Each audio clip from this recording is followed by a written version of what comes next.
It was the worst day of my life. Me, Mom, and Dad were in the courtroom. They were getting divorced. My mother sued my father for half of his money and found another man. How could she? The jury were whispering and pointing at Dad. Yes, he's special. He has a rare disease. At the age of 13, he stopped growing, and he looks like a teenager all his life. They should be ashamed. To forget this nightmare, we moved. Dad, despite the fact that Mother sued half of the state, continued to successfully run his business. He's awesome. I went to a private school with an emphasis on literature, and of course, on the first day, the local teacher confused my father with a schoolboy. She yelled at us like we were skipping school. The next day, my dad decided to please me. It was almost Christmas, and he brought gorgeous Christmas tree with beautiful decorations and garlands to the school hall. It looked like a jewelry boutique on a tree. When that teacher, Amber, saw Dad with the tree, she immediately understood everything. She started to apologize for that yesterday's confuse. Well, of course, my kind dad made a joke of it and continued to chat with her sweetly. My dad just doesn't hold a grudge. Lucky for you, Amber. Christmas dinner was coming up and Dad called the guests, though didn't say whom. I decided to show off and prepared my signature dish, a ham. The evening promised to be fabulous, but I definitely didn't expect such guests. Amber was standing in front of me with a festive ham in her hands. Is this a joke? When did she and Dad get so close? I wanted to please Dad with my signature ham, but he tried her dish first and even praised it. The evening was ruined. But gifts always lifted my spirits. By the fireplace, my dad handed me an expensive Parker pen that I'd been dreaming about for a long time, but I didn't dare ask for it. Cool. And Amber, Dad invited her to a concert. No way! It seems that it was going to be a real date. In the evening, Dad went to this concert and didn't return home at night. Did he really stay with Amber? In the early morning, Dad showed up as if nothing had happened and took me to school. Amber was waiting for us in the school parking. And then I saw her, returning Dad's watch. Everything was confirmed. I sadly trudged to class. When I came in, everyone was giggling. And there was a drawing of Dad and Amber all over the blackboard, and it had inscriptions saying teachers in love with a youngster, so the whole school knew about it. Because of meetings with the teacher and workload, Dad spent very little time with me. And finally came her special day with Dad. We usually go to the mall, watch movies, shop, and have fun. Just him and I. We went to another boutique. I picked up a bunch of clothes and went to the fitting room. But when I came out, Dad wasn't there. I was really scared. But a few minutes later, he returned with the kitten in his arms. I couldn't even dream of this. But of course, the gift wasn't for me. We took Fuzzy to Amber's. I was starting to hate her. I tried to tell my father that they weren't a couple, but he wouldn't listen. Amber this, Amber that. She got into her family and no one even asked me because she's perfect. No one's perfect. She opened the door all dressed up. And from her conversation with Dad, I realized that they were going to a restaurant. Yeah, now I know why she's dressed up like this. I pretended to be a nice girl and offered to babysit the cat while they were at the restaurant, although I had other plans. As soon as the door closed behind them, I decided to look around. But then Fluffy began to pitifully meow. Apparently it was hungry. I decided to feed it and opened the cupboard to get food, but instead, I found a box. It was a bunch of Dad's notices. Wow, our Miss Perfect was drowning in Dad's. I turned on Sherlock mode and went to her bedroom. There was a laptop next to her bed. I can definitely find something interesting there. Bingo! There was our sweet Amber's messages to a friend saying she really needed money. What's this? Is this a link to Dad's company's website? Here you are. I heard the sound of an approaching car outside the window, but when the door opened, all I saw was Amber. Dad was called to another emergency meeting. I don't know who was more upset, me or the teacher. To give Amber her due, she played her part well, even offering to give me a ride home. She never stopped talking during the ride, and in the end, she suddenly gave out that she loved my dad. What kind of a liar was she? I told her what I thought and ran away. I was so disgusted. I tossed and turned all night, and I don't even remember when I fell asleep. In the morning, I was woken up by the smell of fresh pancakes. I ran to the kitchen without even changing my pajamas. I haven't seen my dad this happy in a long time. When I asked what time he came back, it turned out that he hadn't spent the night at home again. He was out with Amber all night, and then I exploded. I told him that she only wanted money from him. I wanted to tell him about the debts and loans, but he abruptly cut me off. It was the first time I'd seen my father so angry. He said that he understood that I decided to come up with some hooey about Amber out of jealousy, and sternly added that I better not get involved in adult matters that I don't understand yet. I couldn't hold back my tears. But Dad, what about... He came up to his senses and began to speak more softly, but I didn't back down. I kept saying she was trying to trick him. I had just started talking about the messages when Dad said that Amber and I needed to get to know each other, and we were all going to paintball together. Well, perfect. We ran into Amber's ex on the paintball field. You should have seen her face at that moment. Her ex began to bully my dad, calling him a baby and child. How dare he? Amber immediately answered him and he blushed and left. For a second, I even respected her, but only for a second. I've seen all the evidence. And I shot Amber, but I accidentally hit her in the head. I did want it, but she immediately left, saying that she had to teach someone extra classes. We didn't play anymore because Dad was in a bad mood. I felt guilty and tried to apologize, but he interrupted me and said that I had disappointed him. It hurt me. The next day I came to school in a bad mood. But my stupid classmates jumped on me right from the doorway. Like I got an A in literature because I'm now the teacher's favorite. Were they even serious? I couldn't bear it and ran away into the hall. Someone was yelling in the principal's office. I overheard, and I think the principal was scolding Amber for the rumors that were going around about her. A minute later, Amber came out crying. Yeah, I wasn't the only one who got sick of it. She came over and offered a truce for my father, at least for a week. The thing was that Dad had a birthday in a week, and Amber wanted to throw a surprise at her house that Dad and I were supposed to attend. I did want to put up with her, but it was a great chance to establish a relationship with Dad and show him the messages, so I agreed. On the eve of his birthday, I prepared a special gift for my father. A poem. Dad kinda thought out a little, and when I said I also wanted to apologize to Amber for that shot, he was really happy. It was a big surprise. Amber had all Dad's colleagues and friends in the house. When did she get to know them? While everyone was hanging out, I slipped away to look for a laptop with a cherished chat. I just found it and was about to leave when I bumped into Amber at the door. She saw the laptop in my hands and immediately started clucking. Like you can't break into someone else's room like that. Blah blah. Did you have the right to break into my life? Dad came running at the noise, barely restraining my joy. I showed him the chat. See, Dad, I told you, all she wants from you is money. You should have seen the teacher's face. She blushed, confessed her debts and loans, and said she didn't want to involve him in her problems. She can handle everything on her own. Yes, of course. Sure, we believed you. But my father said he believed her. He closed the laptop without even looking at the chat and explained that Amber was in a difficult situation. Again, that dry tone, as if we were strangers. I couldn't stand it any longer and ran away.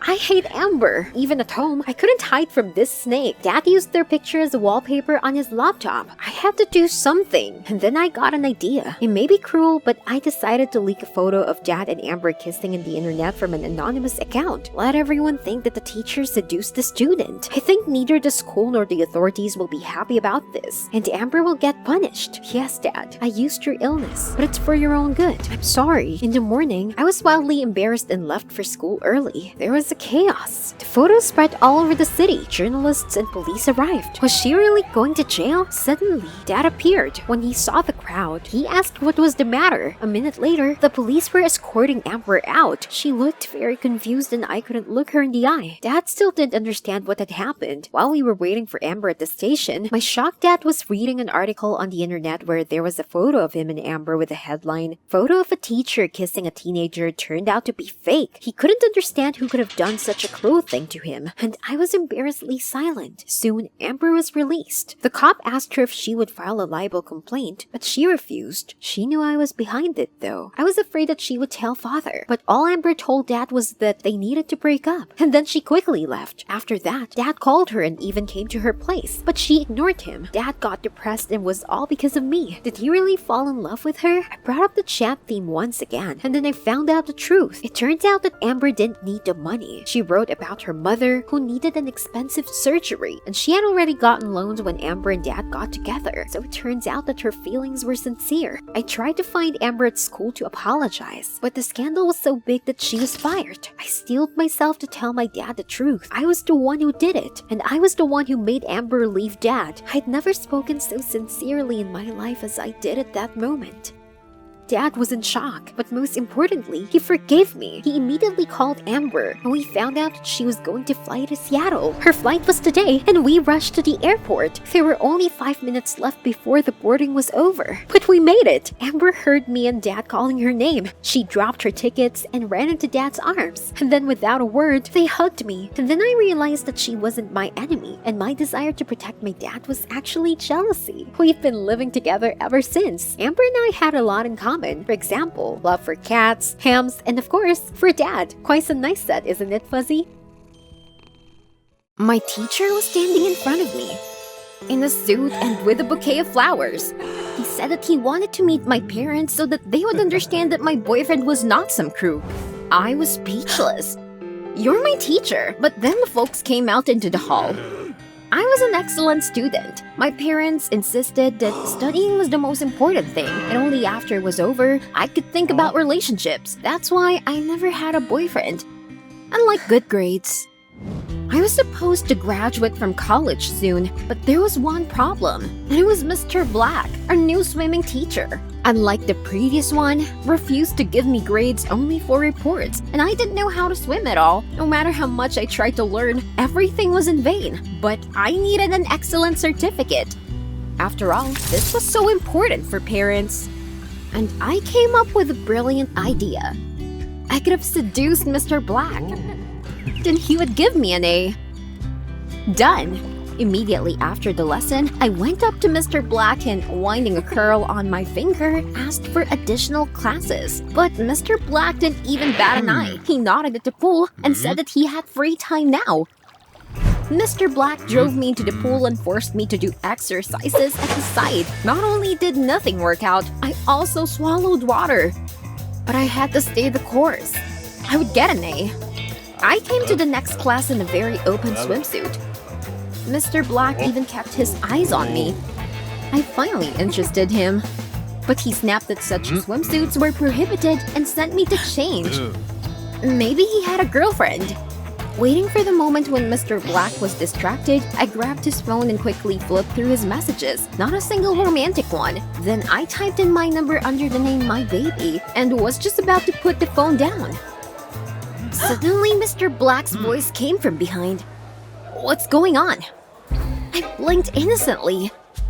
I can't help it, sir. You're so beautiful, smart, strong. I fell in love with you at first sight. I tried to make as much as possible a loving look, and I prayed. If only he would give me this grade. He wouldn't want anything to do with me anyway. But Mr. Black just shook his head and let me go. No, I wouldn't give up so easily without my grade. I needed the certificate with honors. So I waited until the end of the lessons and followed Black to his house to find out what he was interested in at all. But he quickly changed his clothes and immediately went to some club, to a concert of a rock band. In the window of the club, I saw him rocking and jumping. How funny he was. At the same moment, I stopped myself. What are you even thinking about? The next day at school, I came to a swimming lesson in a t-shirt with the image of the same group. But Mr. Black did not notice anything again and dryly told me to change it. He was so hard. It seemed that the last option remained. I resolutely climbed into the pool. You asked for it, Mr. Black. But I swam a couple of meters and went under the water. What did I want to prove? I began to paddle, trying to break out to the surface. But I was only exhausted. Panic surged through me. I didn't want to die like this. Then someone's strong hands grabbed me by the shoulders and pulled me to the surface. I took a shuddering breath and tried to clear my throat. Mr. Black saved me. He gave me first aid and asked if I was okay. I looked at him gratefully, almost crying. I survived, thanks to him. That evening, I was sitting at home when suddenly I received a message from Mr. Black. He asked me how I was feeling. It was so sweet. And then the next day, he came up to me and said that he would give me a grade if I told the whole theory. I was overjoyed. The plan worked.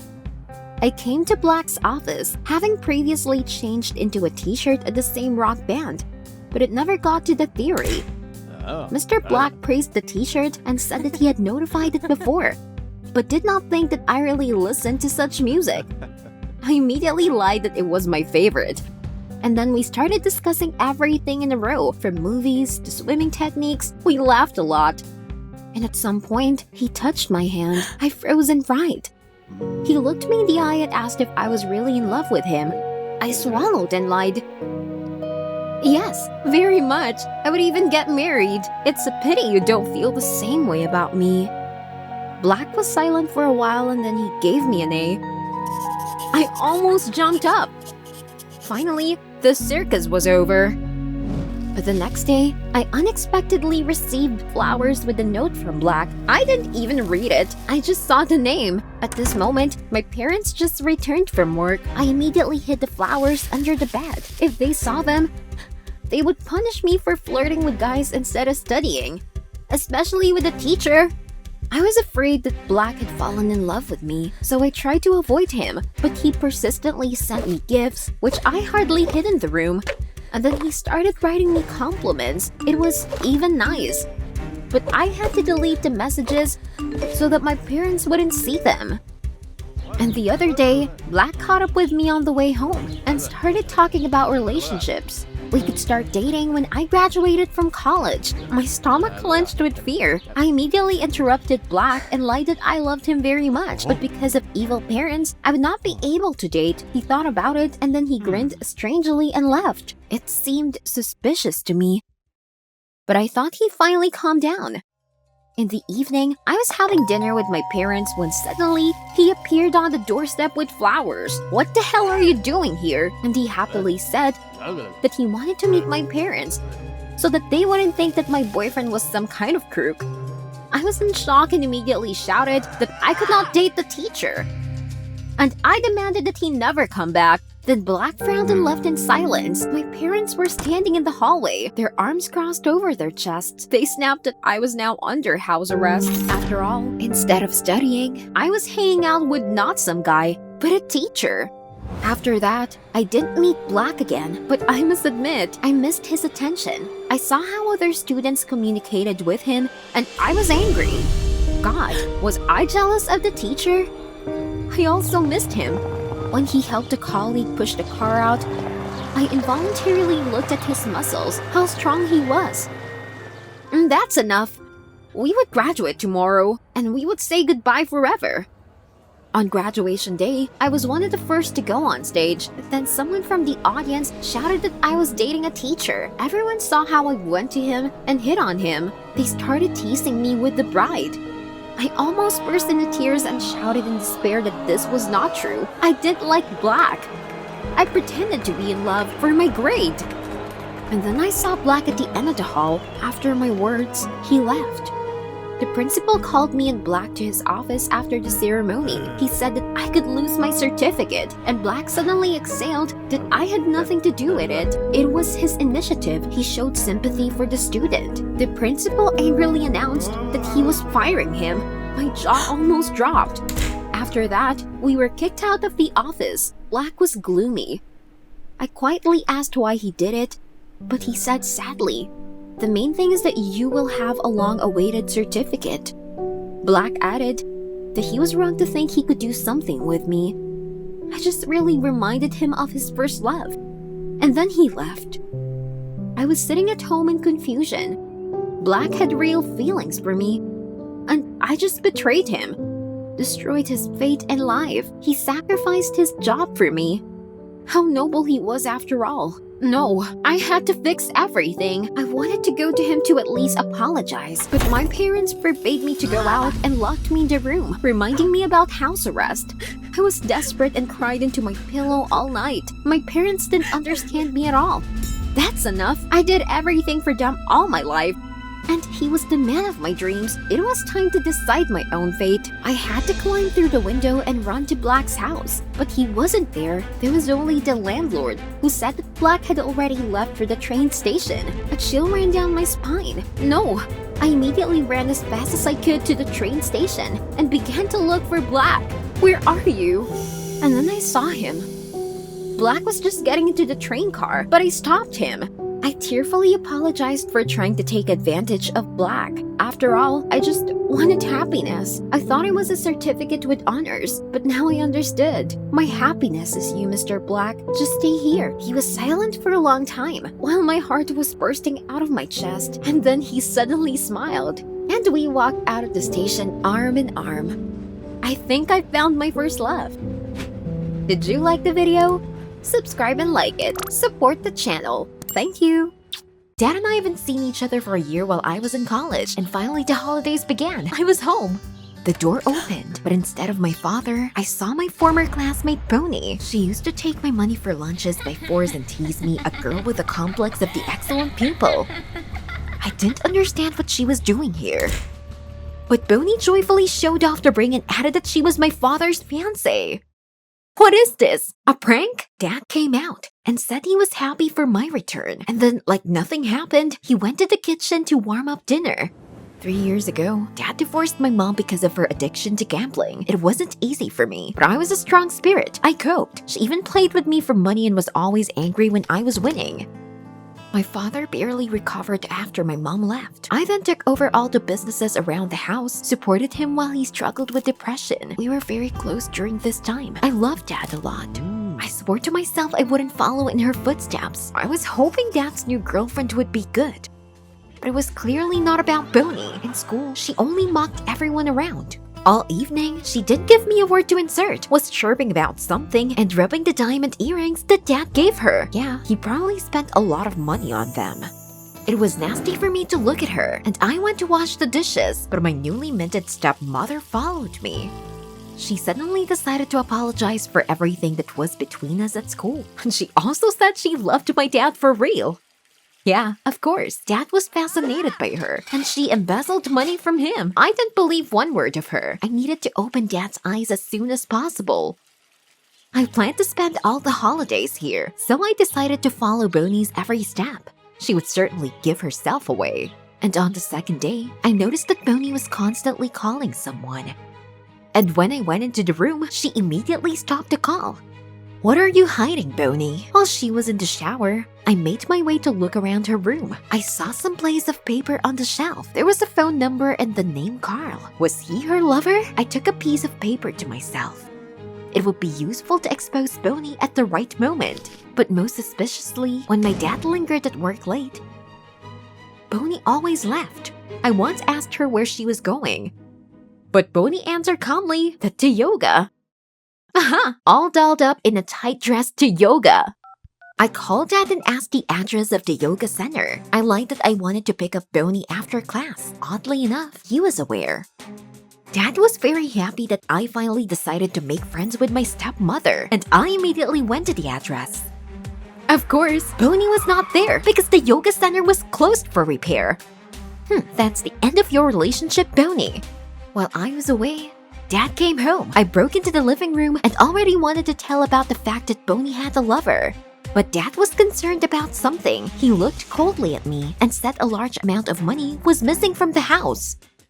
Suddenly, someone called him. It was an urgent call. I didn't even have time to say it was Bonnie's fault. Finally, he added that if there was no money before he arrived, it would be necessary to take measures. I went to my room. I was bitter. Dad always trusted me, and now he suspected me of stealing because of this stinker. I knew Bonnie had taken the money. I only had to make her return everything until my dad came back. This time, I decided to be careful and the same evening follow the cab that Bonnie was in. But on the way, my car stalled. Oh man, I could not lose sight of Bonnie. Then I jumped out in the middle of the road and stopped the first car. I begged the driver to catch up with the taxi, but he asked for a giant amount. It was all my money, hit or miss. I agreed, and we followed. Bonnie came out outside some hotel, so that's where you're relaxing with your lover. You're not getting away with it now. I got out of the car and quickly followed her to the hotel. I watched as Bonnie walked up the elevator, but unexpectedly, she headed to the stairs and went down to the basement floor. Where was she going? I immediately ran after Bonnie. There was an iron door downstairs. Strange, but there was no sign. I gently pulled the handle, and I found myself in a huge hall. There were slot machines and women in long dresses everywhere. I ended up in an underground casino. But where was Bonnie? I began to look back restlessly, and and suddenly I saw Bonnie in the crowd. Aha! She was probably going to meet that Carl right now. But Bonnie sat down at the card table. I couldn't let her waste Dad's money. So I came close to her and threw a paper on the table with the phone number of her lover Carl, which I took from Bonnie's room. Explained everything immediately. She was so scared, she began to babble about her addiction, that she could not resist gambling. And she began begging not to say anything to Dad. No way, we were so tormented with Mom's poker addiction. And now there's you. 2 security guards approached us. What do you need? But one of them just crudely grabbed Bonnie by the arm and led somewhere.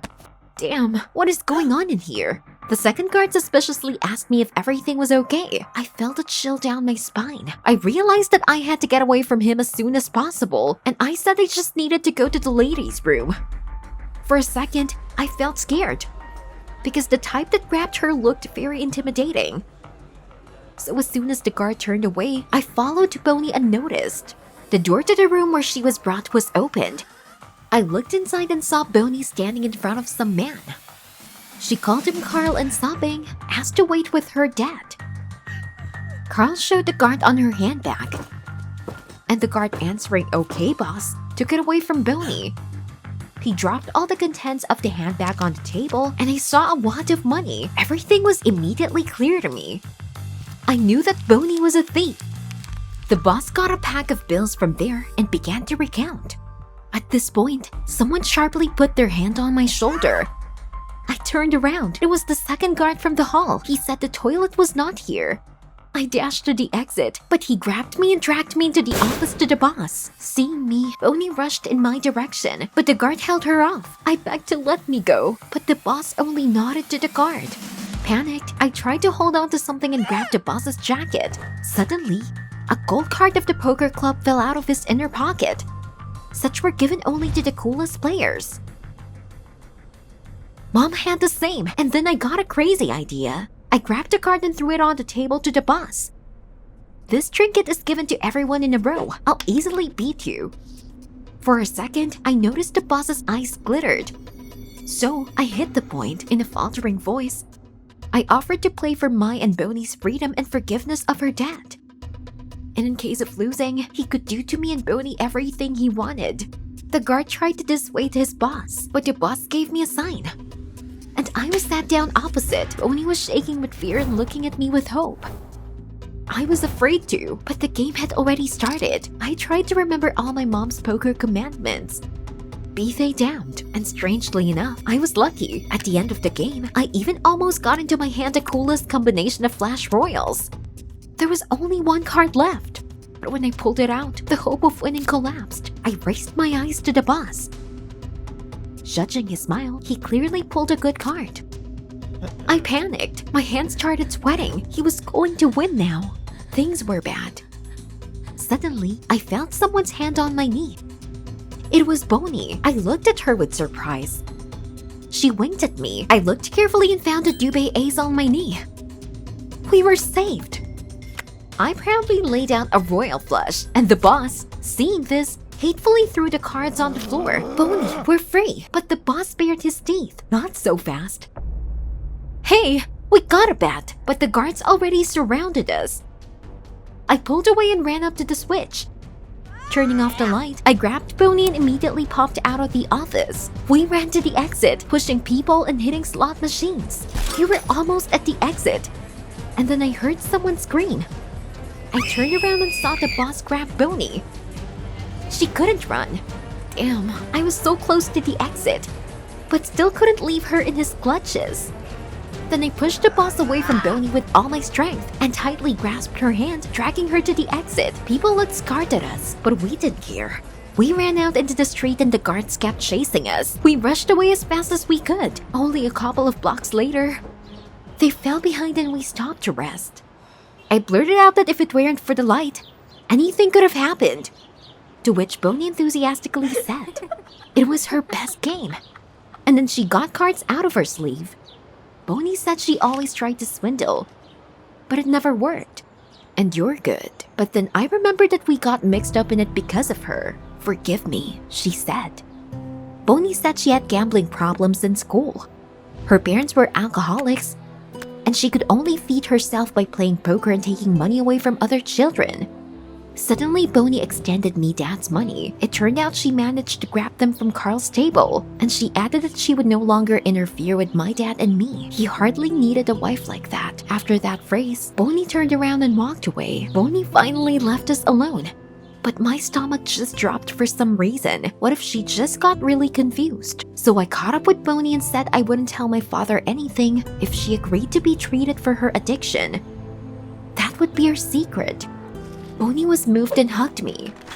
And then I remembered my mom. Maybe I was too harsh on her. I didn't even wonder where she got this addiction from and didn't help her struggle with it. When we came home, Dad was already waiting for us. I gave him the money and told him Bonnie and I found it behind the couch. He was very happy and also said I'm glad that you finally made friends. And then I thought maybe we could really be friends in the future. I left them alone and decided to call my mom. She and I talked for the first time in many years, and I apologized for not even trying to understand her. Mom was grateful that I gave her a chance and we arranged to meet. It sounded like she was crying quietly. We both seemed ready to start afresh. I'll see you soon, Mom.